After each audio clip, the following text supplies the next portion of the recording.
حکومت عراق دست به گوهرتنا همو تابلوین اتومبیلان کریه و جبوی ویمه بستیجی گری بستک دگل کمپانیایک آلمانی جبوی اینانو چیکرنا وان تابلویان واجو کریه و پشته یه به هجماره و تیپن عربی بین نقشاندن.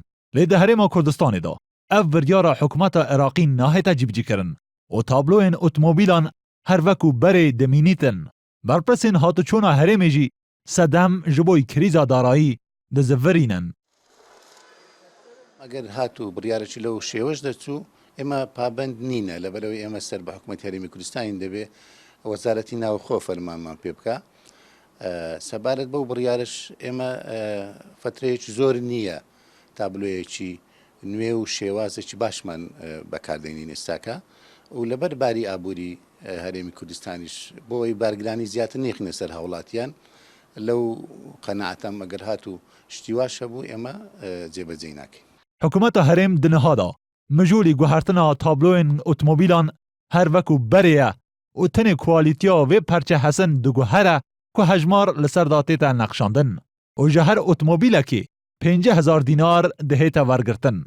Heyanaha, hikûmeta Iraqî çi daxwaziyek li ser guhertina tabloyên otomobîlên herêmê ji hikûmeta herêm nekiriye.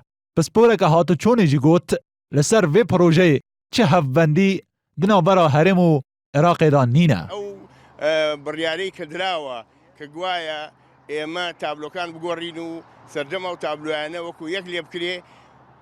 وەزارەتی ناخۆی هەرێمی کوردستان زۆر بەجددی پابندە بەو بڕیارەوە و داواشی کردووە چەند ژمارە بنێرن لە بەڕێوەبەراتەکانی هاتۆ وەربگیرێ.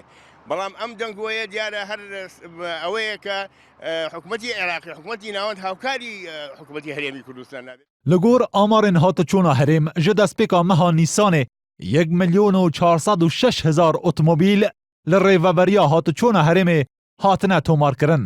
Ji vê hejmarê 714,000 yên taybet, zêdetir ji 363,000 barhelger, 90,000 kirê û 28,145 dene mêrîne.